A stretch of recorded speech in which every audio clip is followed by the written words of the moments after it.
Story number 1. Nightroad. The night was dark and starless. The moon was hidden behind heavy clouds, and the only light came from rare street lamps along the highway.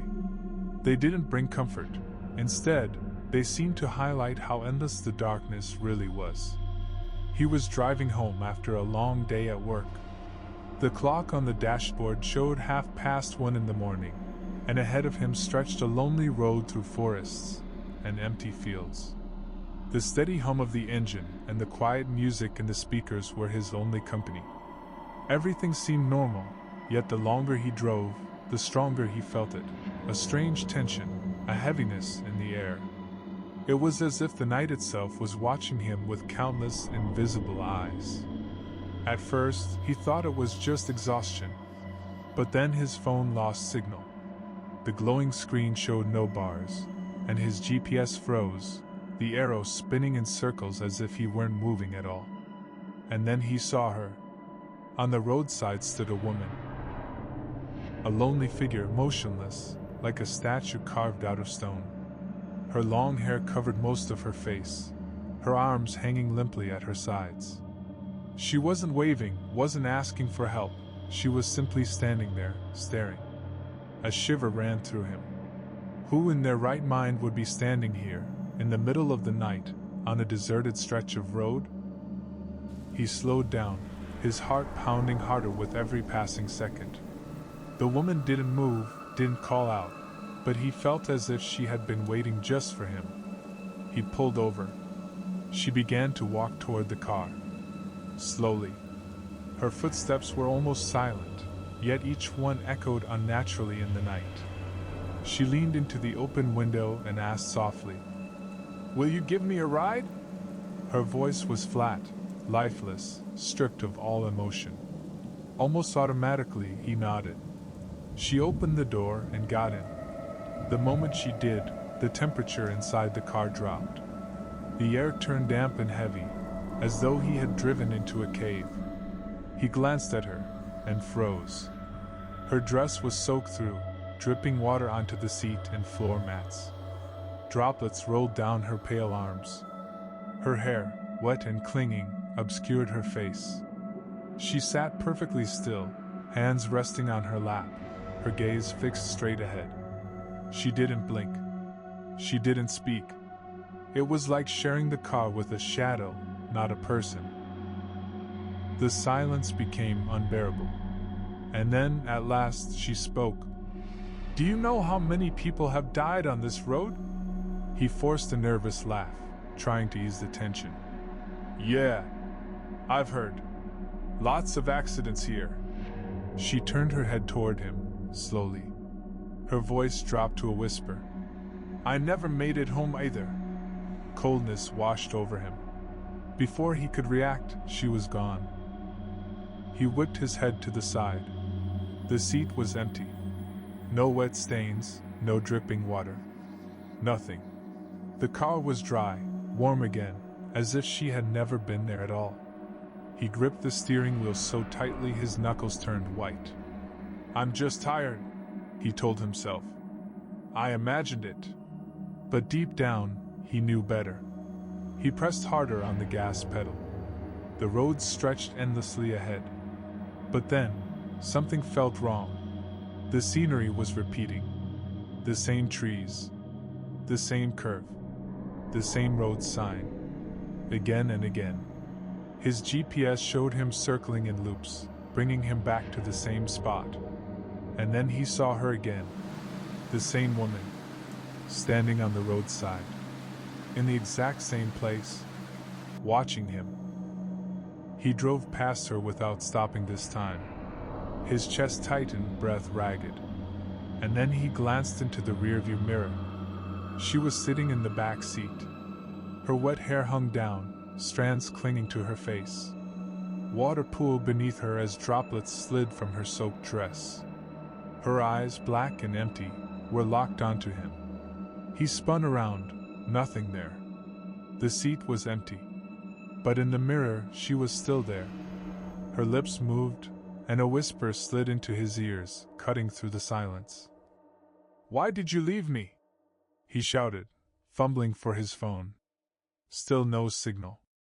The headlights flickered. The engine coughed, sputtered, threatening to stall. The air smelled of damp earth, of stagnant water. It felt as though the car itself was drowning. The further he went, the darker the world became. Street lights vanished completely, swallowed by the night. The road was just a thin, black strip stretching into nowhere.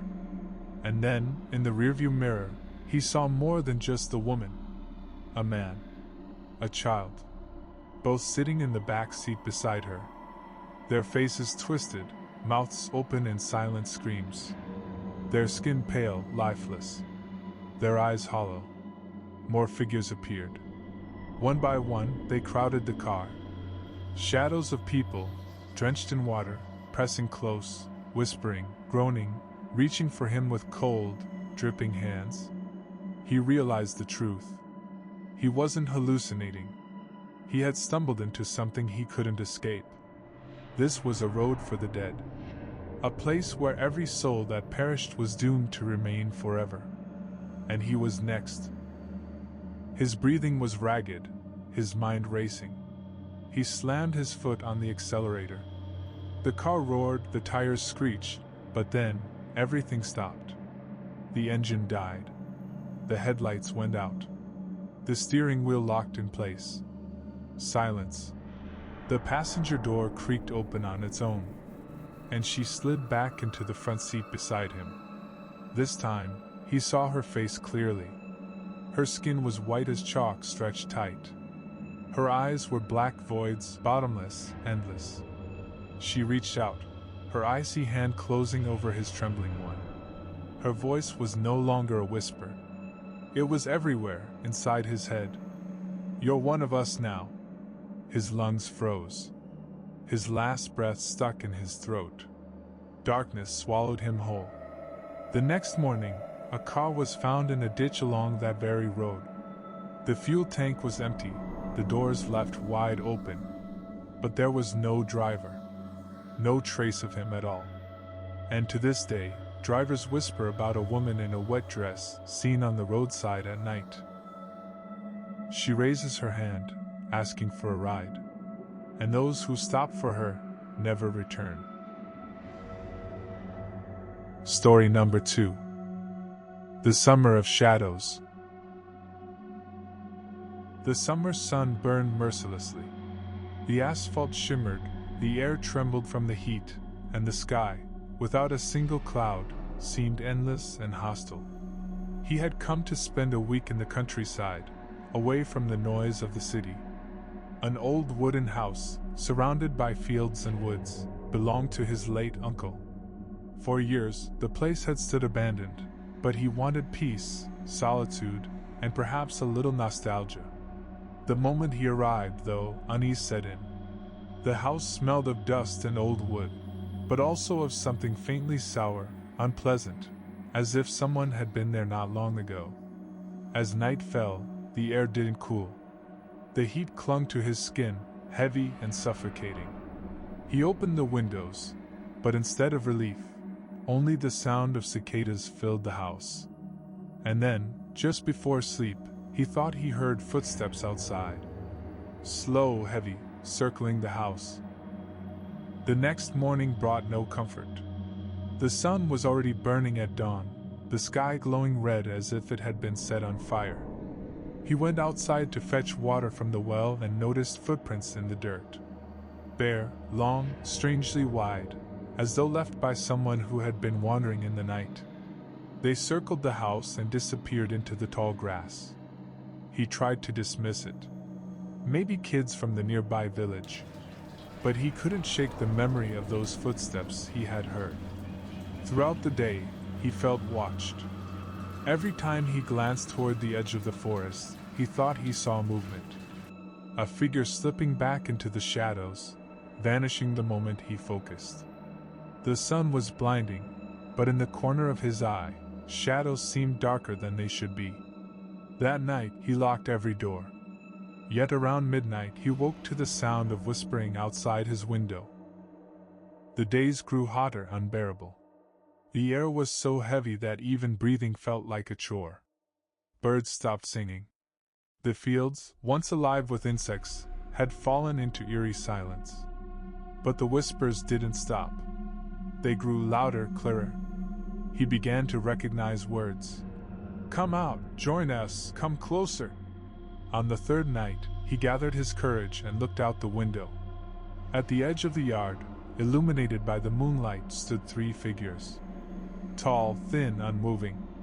Their faces hidden in shadow, their arms hanging unnaturally long. When he blinked, they were gone. The next morning, he found something even worse. By the well, carved into the wooden beams, were symbols, deep scratches, forming crude, childlike drawings of human figures with hollow circles for eyes. He tried to leave. Packed his bag, started the car, but the engine wouldn't turn over. Dead, silent, no matter how many times he tried. Sweat trickled down his face, but not from the heat alone. He knew something didn't want him to leave. That evening, the visitors returned. He heard the creak of the front porch, the slow dragging sound of feet on wood. He peered through the crack of the door and saw them. 3 tall figures, standing in a line, facing the house. Their heads tilted at unnatural angles, their faces still hidden in shadow. Not moving, not speaking, just waiting. He stepped back, hard hammering, and the old clock on the wall suddenly stopped ticking. The silence was suffocating. The heat wave reached its peak. The air shimmered like molten glass, the ground cracked, plants withered. It felt as if the world itself was being drained of life. But the shadows grew stronger. He now saw them in daylight.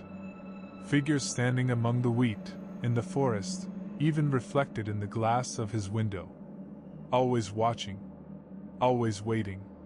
He hardly slept. When he did, he dreamed of fire.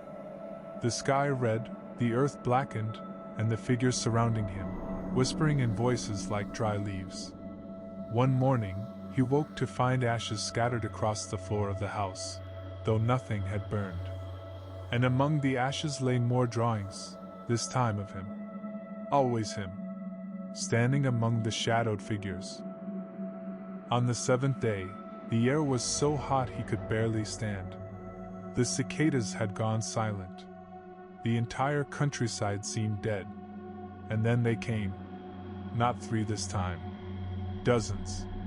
Figures surrounding the house, stretching out across the fields, tall and skeletal, with hollow faces. They moved in perfect unison, stepping closer with each passing second. He barricaded the door, but wood splintered under their touch, warping and cracking as if rotting away in seconds.